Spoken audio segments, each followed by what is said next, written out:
Bonjour à tous, alors aujourd'hui nous voici dans le Math Admissions Test de 2022 pour entrer à Oxford, au Warwick ou à l'Imperial College de London. Le texte est en anglais, je vais le lire une fois, vous m'excusez pour mon accent, et après on va traduire. Donc, if the expression x plus 1 divided by x to the fourth is fully expanded term by term and like terms are collected together, there is one term which is independent of x. Quelle est la valeur de ce terme? Donc ici, si je traduis, si on développe cette expression x plus 1 sur x, donc à la puissance 4, en anglais on dit to the fourth, à la quatrième. Si c'est complètement développé, vous voyez, expanded, développé terme par terme, et si on regroupe ensemble les termes qu'on peut mettre ensemble, les termes similaires, eh bien, il y a un terme qui est indépendant de x, c'est-à-dire un terme, c'est la constante, eh bien, quel est le coefficient justement de ce terme, en fait, quel est ce terme, puisqu'il n'y aura même pas de x ni de 1 sur x avec, on aura donc un terme qui sera tout seul. Alors comment on fait ça? Eh bien, une petite idée ici qui m'a paru la plus sympa pour faire ça, c'est d'abord dans donc, notre parenthèse de mettre au même dénominateur. Donc on va mettre ici x2, donc plus x plus 1 à la puissance 4. Et on va séparer en deux, c'est un quotient puissance 4, donc j'aurai devant 1 sur x puissance 4, et ici, x2 plus x plus 1 à la puissance 4. Et l'idée, eh bien, c'est qu'on va... Eh bien, puissance 4, c'est la puissance 2. À la puissance 2, c'est le carré du carré.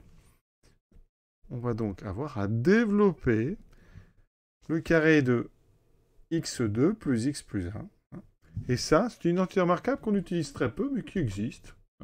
C'est le carré de a plus b plus c. Alors, c'est assez simple. Vous avez les trois carrés. A carré plus b carré plus c carré, et les trois doubles produits. 2ab, 2ac, 2bc. Donc ici, eh bien, qu'est-ce que ça va me donner? x4, plus le carré de x, x2, plus le carré de 1, qui est 1, les doubles produits. Donc x fois x2, ça me fera 2x3. Le double produit x2 fois 1, donc plus 2x2.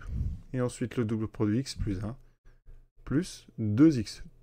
Le tout au carré. On regroupe quand même avant. On fait ici donc les like terms, on les met ensemble. Réduction. J'obtiens 1 sur x4. Alors, x4 plus dx3, j'en ai 2.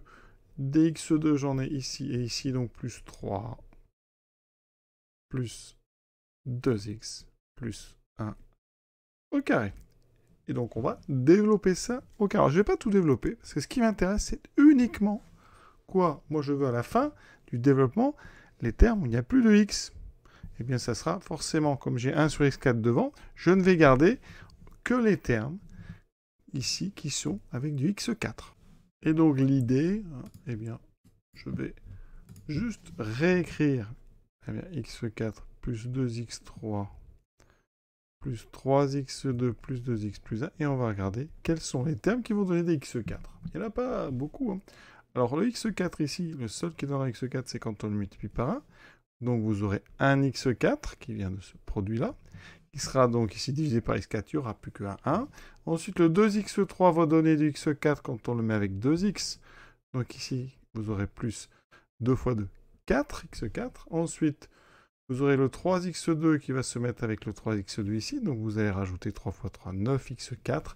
Le 2x ici va se mettre avec le 2x3 ici pour faire du 2 fois 2, 4.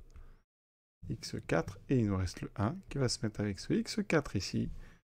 Pour donner ici du 1, on compte 5, 14, 18, 19. Donc on a 19x4. Quand on multipliera par 1 sur x4, il restera 19. Donc c'est la réponse C. Oui, ça va assez vite, à condition de bien s'y prendre.